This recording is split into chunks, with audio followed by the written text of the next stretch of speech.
Adapun Yerubbaal, itulah Gideon, bangun pagi-pagi dengan segala rakyat yang bersama-sama dengan dia.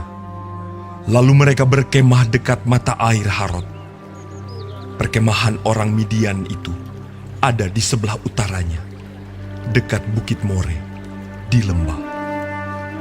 Berfirmanlah Tuhan kepada Gideon, Terlalu banyak rakyat yang bersama-sama dengan engkau itu, daripada yang kuhendaki untuk menyerahkan orang Midian ke dalam tangan mereka.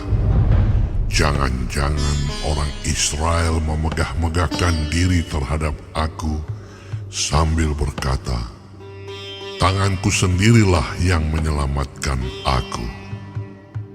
Maka sekarang, serukanlah kepada rakyat itu demikian. Siapa yang takut dan gentar, biarlah ia pulang, enyah dari pegunungan Gilead. Lalu pulanglah 20.000 orang dari rakyat itu, dan tinggallah 10.000 orang. Tetapi Tuhan berfirman kepada Gideon, Masih terlalu banyak rakyat. Suruhlah mereka turun minum air, maka aku akan menyaring mereka bagimu di sana. Siapa yang kufirmankan kepadamu, inilah orang yang akan pergi bersama-sama dengan engkau. Dialah yang akan pergi bersama-sama dengan engkau. Tetapi barang siapa yang kufirmankan kepadamu, inilah orang yang tidak akan pergi bersama-sama dengan engkau. Dialah yang tidak akan pergi. Lalu Gideon menyuruh rakyat itu turun minum air, dan berfirmanlah Tuhan kepadanya, Barang siapa yang menghirup air dengan lidahnya seperti anjing menjilat, haruslah kau kumpulkan tersendiri. Demikian juga semua orang yang berlutut untuk minum. Jumlah orang yang menghirup dengan membawa tangannya ke mulutnya ada 300 orang. Tetapi yang lain dari rakyat itu semuanya berlutut minum air. Lalu berfirmanlah Tuhan kepada Gideon, Dengan ke-300 orang yang menghirup itu, akan kuselamatkan kamu. Aku akan menyerahkan orang Midian ke dalam tanganmu. Tetapi yang lain dari rakyat itu, semuanya boleh pergi, masing-masing ke tempat kediamannya. dari rakyat itu mereka mengambil bekal dan sangkakala. Demikianlah seluruh orang Israel disuruhnya pergi, masing-masing ke kemahnya. Tetapi ke-300 orang itu ditahannya. Adapun perkemahan orang Midian ada di bawahnya, di lembah. Pada malam itu, berfirmanlah Tuhan kepadanya, Bangunlah, turunlah menyerbu perkemahan itu, sebab telah kuserahkan itu ke dalam tanganmu. Tetapi jika engkau takut untuk turun menyerbu, turunlah bersama dengan Pura bujangmu ke perkemahan itu. Maka kau dengarlah apa yang mereka katakan. Kemudian engkau akan mendapat keberanian untuk turun menyerbu perkemahan itu. Lalu turunlah ia bersama dengan Pura, bujangnya itu, sampai kepada penjagaan terdepan laskar di perkemahan itu. Adapun orang Midian dan orang Amalek dan semua orang dari sebelah timur itu bergelimpangan di lembah itu, seperti belalang banyaknya, dan unta mereka tidak terhitung, seperti pasir di tepi laut banyaknya. Ketika Gideon sampai ke situ, kebetulan ada seorang menceritakan mimpinya kepada temannya.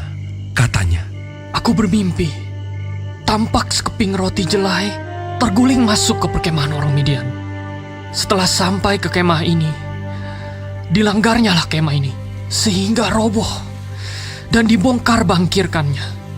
Demikianlah kemah ini habis runtuh. lalu temannya menjawab, Ini tidak lain dari pedang Gideon bin Yoas. Orang Israel itu, Allah telah menyerahkan orang Midian dan seluruh perkemahan ini ke dalam tangannya. Segera sesudah Gideon mendengar mimpi itu, diceritakan dengan maknanya, sujudlah ia menyembah. Kemudian pulanglah ia ke perkemahan orang Israel, lalu berkata, Bangunlah, sebab Tuhan telah menyerahkan perkemahan orang Midian ke dalam tanganmu. Sesudah itu dibaginyalah ke 300 orang itu dalam 3 pasukan, dan ke tangan mereka semuanya diberikannya sangkakala dan buyung kosong dengan suluh di dalam buyung itu. Dan berkatalah ia kepada mereka, Perhatikanlah aku, dan lakukanlah seperti yang kulakukan. Maka apabila aku sampai ke ujung perkemahan itu, haruslah kamu lakukan seperti yang kulakukan. Apabila aku dan semua orang yang bersama dengan aku meniup sangkakala, maka haruslah kamu juga meniup sangkakala sekeliling seluruh perkemahan itu dan berseru, demi Tuhan dan demi Gideon. Lalu Gideon dan ke-100 orang yang bersama-sama dengan dia sampai ke ujung perkemahan itu pada waktu permulaan giliran jaga tengah malam, ketika penjaga-penjaga baru saja ditempatkan. Lalu mereka meniup sangkakala sambil memecahkan buyung yang di tangan mereka. Demikianlah ketiga pasukan itu bersama-sama meniup sangkakala dan memecahkan buyung dengan memegang obor di tangan kirinya dan sangkakala di tangan kanannya untuk ditiup serta berseru, Pedang demi Tuhan dan demi Gideon! Sementara itu, tinggallah mereka berdiri, masing-masing di tempatnya, sekeliling perkemahan itu.